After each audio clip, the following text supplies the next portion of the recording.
तेरा वादा ड्रामे में अब अली की माँ को तो ये मौका मिल चुका था कि वो सारा को अली की ज़िंदगी से निकाल दे, लेकिन अब वो भी नहीं रहा। उसे इस बात का डर है कि अली उसको इतनी ज़्यादा इम्पोर्टेंस क्यों देता है।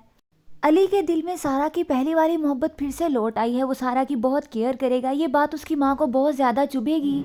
अली की माँ इस बात से बिल्कुल भी खुश नहीं होगी। वो इन दोनों को दूर करने में लग जाएगी और दूसरी तरफ नगीन भी यही काम करेगी। वो इन दोनों को जुदा करने में लगेगी। लेकिन इसी दौरान सारा इन सबको बहुत बड़ी खुशखबरी देगी। ये खबर सुनते ही अली की माँ बहुत ज़्यादा खुश हो जाएगी। वो सारा को एक्सेप्ट कर लेगी और उसे अपनी बहू मान लेगी। उसका बहुत ख्याल रखेगी क्योंकि वो भी तो यही चाहती है कि उसके घर में भी छोटे छोटे बच्चे हों। वो सारा दिन उन बच्चों से खेले और वो बच्चे उसे दादी कहें। ये खुशी तो सारा ने पूरी कर दी, लेकिन वो चाहती थी कि ये खुशी नगीन की तरफ से मिले, लेकिन नगीन तो उन्हें अब तक ये खुशी ना दे सकी। जिसके बाद नगीन भी सारा से बहुत जेलिस होने लगेगी कि जो काम वो पहले ना कर सकी वो सारा ने आते ही कर दिया और उस घर को इतनी बड़ी खुशखबरी दी। नगीन बहुत ज़्यादा जेलिस होगी और जेलिसी में आकर उसे नुकसान पहुंचाने की कोशिश करेगी। लेकिन नगीन को इस बात का अंदाज़ा नहीं कि दूसरों का बुरा सोचते और दूसरों के साथ बुरा करते करते उसके खुद के साथ कितना बुरा हो जाएगा।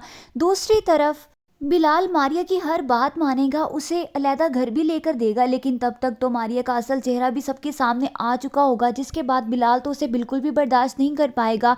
उसे खुद उसकी माँ के घर छोड़कर आएगा और उसे कभी वापस नहीं लेकर आएगा।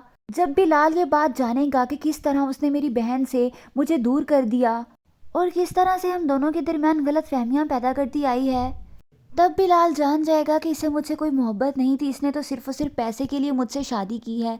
कौन कौन ये चाहता है कि मारिया का असल चेहरा बिलाल के सामने आ जाए।